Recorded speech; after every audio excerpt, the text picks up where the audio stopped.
بنی اسرائیل میں جب ایک شخص تھا، جب وقت موت اس کے اوپر آن پہنچا، جیسے بتاؤں کہ جیسے گھڑی کا سیل ختم ہو جائے یا گھڑی سے سیل کو نکال لیا جائے، گھڑی وہاں رک جاتی ہے، ٹھہر جاتی ہے، اسی طرح جب اس شخص کا جسم ساکن ہونے لگا، رکنے لگا، وہ نکلنے لگی، اس کے بیٹے، اس کی بیوی، اس کی ماں، اس کی بہنیں، اس کے بھائی، اس کے چچا، اس کا باپ، وہ سارے اس سے دور ہونے لگے۔ کہتے ہیں ہٹ جاؤ، اس سے ہٹ جاؤ، اسے ہاتھ نہ لگاؤ، اسے نہ اٹھاؤ، اسے غسل نہ دلاؤ، اسے کفن نہ پہناؤ، اس کا جنازہ نہ اٹھاؤ، اسے زمین میں دفن نہ کرو، اسے پھینک دو۔ کیوں؟ کہا یہ زانی ہے، شرابی تھا، بدمعاش تھا، غلط تھا، اٹھایا، گھسیٹا، روڑی کے اوپر پھینک دیا۔ اللہ کریم نے وحی نازل فرمائی اپنے موسیٰ کلیم اللہ پر، اے میرا کلیم،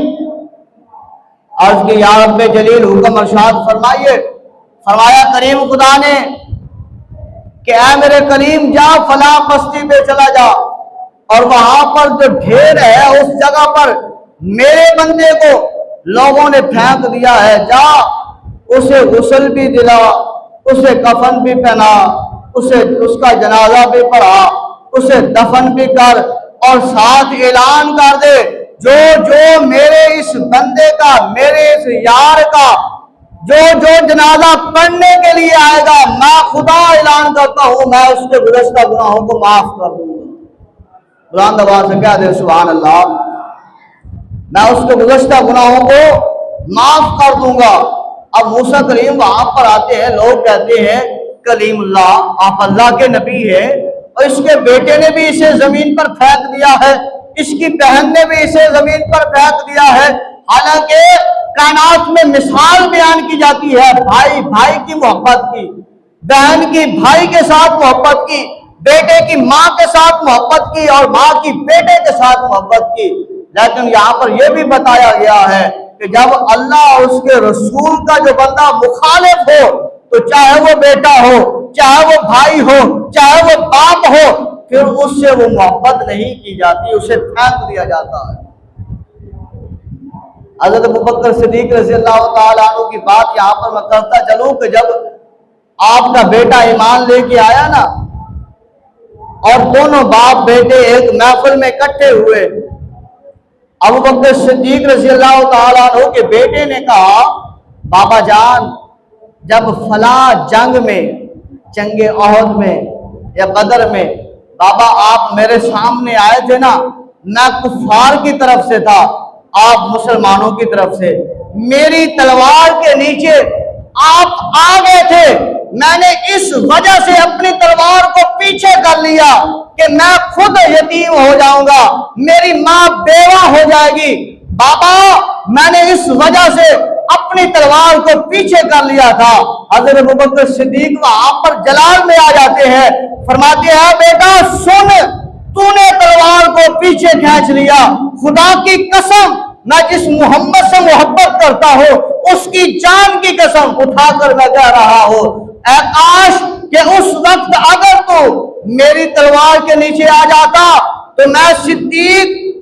اپنا ہاتھ بیٹا سمجھ کر پیچھے نہ ہٹاتا بلکہ اپنے محمد کا گستاخ سمجھ کر قتل کر دیتا۔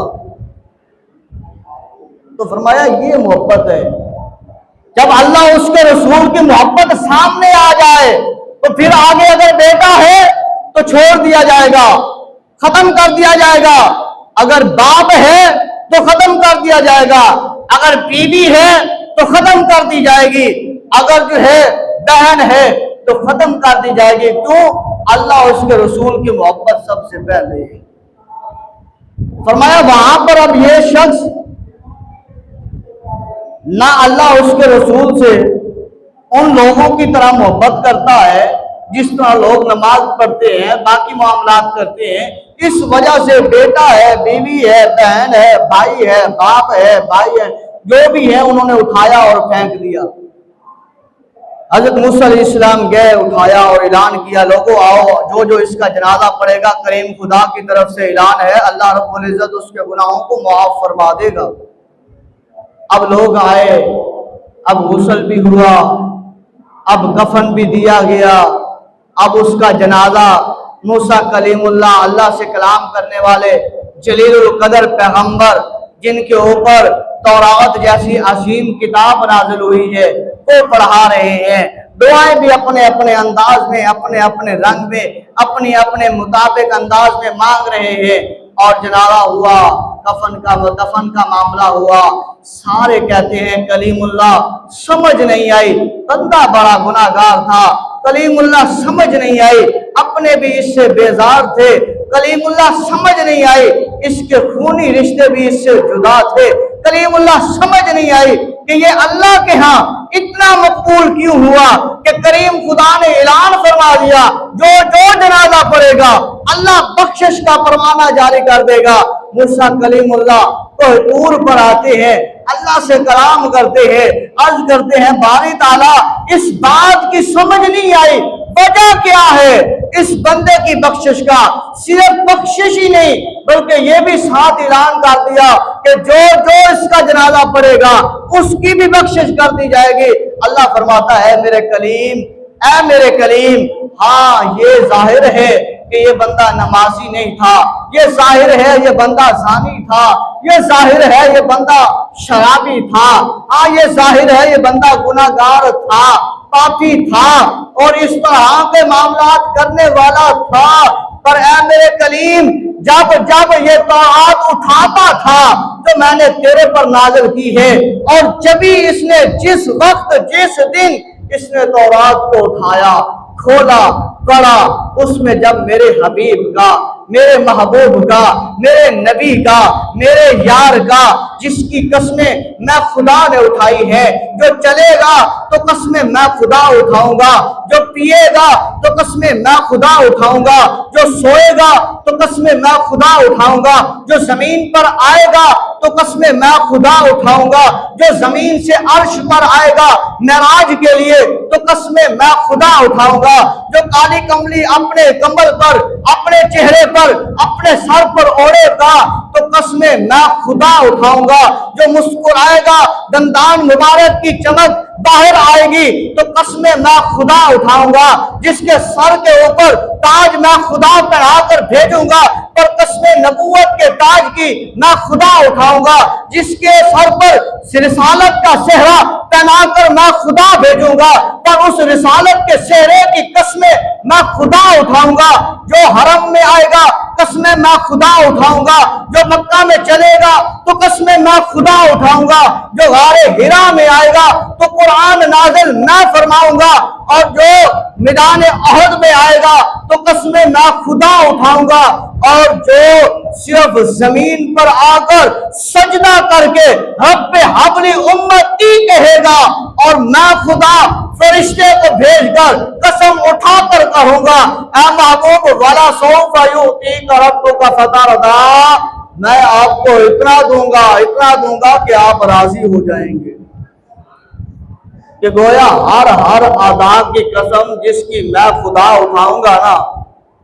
جس کے لیے موسیٰ تجھے میں نے بنایا ہے اور جس کے صدقے تیرے سر پر میں نے نبوت کا تاج رکھا ہے اور جس کے تذکرے کے لیے میں نے تجھے تورات جیسی کتاب عطا کی ہے کہ اس تورات میں کیا ہے، اس تورات میں یہ ہے کہ میرے بعد آنے والا جو محمد ہوگا اس کی آنکھیں اس طرح ہوگی، اس کی زبان اس طرح ہوگی، اس کا چال چلن ایسا ہوگا، اس کی نگاہ ایسی ہوگی، اس کی سیرت ایسی ہوگی، اس کی صورت ایسی ہوگی، اس کے نواسے ان کا نام کیا ہوگا، اس کے صحابہ کا نام کیا ہوگا، اس کے یار غار کون ہوگا، یار مزار کون ہوگا، یہ ساری جو میں کتاب تجھے عطا کی ہے تورات، فرمایا اس محمد کا صدقہ ہے۔ تو پھر سن اے موسیٰ تو کہتا ہے اللہ دیدار کروا، میں کہتا ہوں لن ترانی تو نہیں دیکھ سکتا، پھر سن وہ میرا محمد جو سوئے گا اور میں جبریل کو بھیج کر اور ہزاروں فرشتوں کو بھیج کر اسے عرشوں پر بلاؤں گا. اس محمد کا نام جب آتا ہے یہ چومتا ہے, سینے سے لگاتا ہے, آنکھوں پر لگاتا ہے. بلند آواز سے کہہ دے سبحان اللہ. بنی اسرائیل کا شخص جس کے جنازے کے لیے اللہ نے فرما دیا جو پڑھے گا اس کی بھی بخشش ہو جائے گی, اس کا عمل اللہ کے ہاں جو مقبول ہے وہ یہ ہے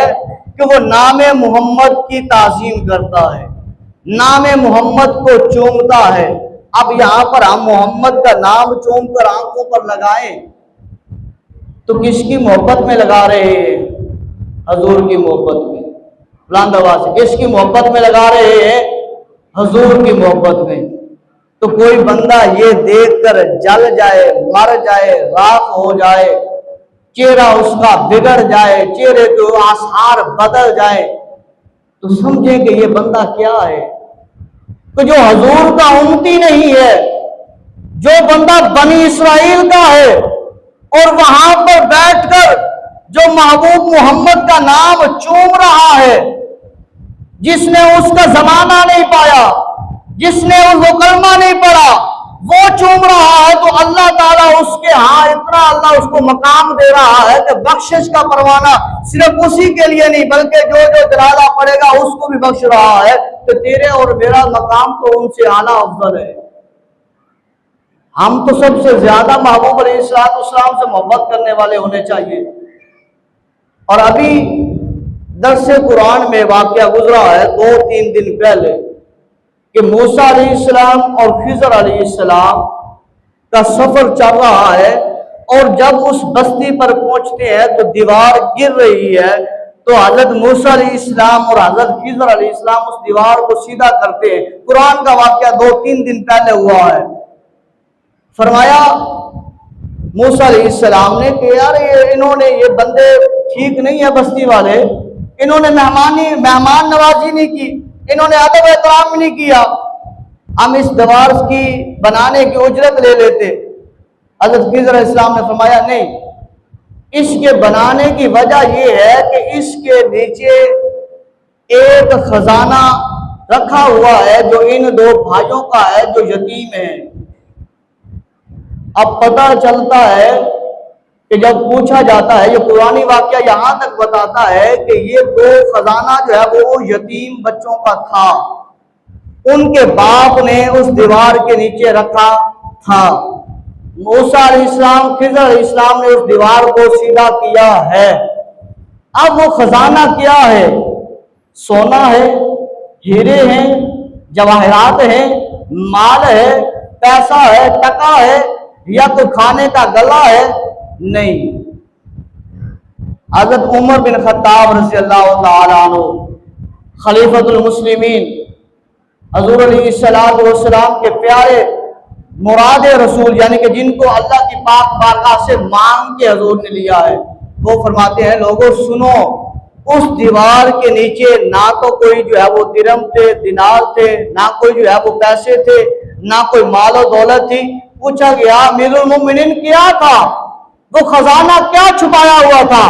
جس کی حفاظت موسیٰ کلیم اللہ اور حضرت خضر علیہ السلام نے کی؟ عمر بن خطاب فرماتے ہیں لوگوں سنو, ان یتیم بچوں کا باپ بڑا نیک تھا, بڑا عبادت گزار تھا, بڑا اللہ سے محبت کرنے والا تھا. جو خزانہ اس نے اپنے بچوں کے لیے رکھا تھا وہ مال و دولت نہیں تھی بلکہ ایک تختی تھی جو سنگ مرمر کی بنی ہوئی تھی, اور اس تختی کے اوپر جو جملہ تھا جو اپنے بچوں کو ورثے میں دے کے جانا چاہتا تھا اور دے کر گیا ہے وہ یہ تھا کہ اس تختی کے اوپر لکھا ہوا تھا لا الہ الا اللہ محمد الرسول اللہ. یہ 2 جملے لکھے ہوئے تھے, یہی جملے اتنی بڑی دولت تھی, کائنات سے بڑھ کر دولت تھی جو اپنے یتیم بچوں کے لیے رکھ کے گیا تھا. پتہ یہ چلتا ہے کہ محمد نام اتنا برکت والا ہے, اتنا برکت والا ہے کہ آدم کی توبہ اسی نام کی برکت سے قبول ہوتی ہے, اور ان بچوں کا جو مال ہے وہ دراصل یہی نام محمد ہے. اور جس کی بخشش کا پروانہ جاری ہوتا ہے دراصل وہ بھی نام محمد ہے۔ اس لیے کہا کہ محمد محمد کریندے گزر گئی، محمد محمد کریندے گزر گئی، احد کولو احمد لبیندے گزر گئی، یعنی کہ جب کریم خدا ہے اس وقت کے اللہ تبارک و تعالیٰ نے جو نور بنایا ہے وہ اپنے محبوب محمد کا بنایا ہے۔ جب آدم کو بنایا قیامت تک جو آئے گا وہ یہی کہے گا محمد، اور اللہ خود فرماتا ہے ان اللہ و ملائکتہ یصلون علی النبی، میں خدا اور میرے فرشتے محبوب محمد پر درود و سلام بھیجتے ہیں، یعنی کہ کوئی ایسا لمحہ نہیں ہے جب محمد کا نام نہ پکارا جا رہا ہو۔ اللہ کی پاک بارگاہ میں دعا کریم اللہ ہمیں محبوب سے محبت کرنے والا بنائے۔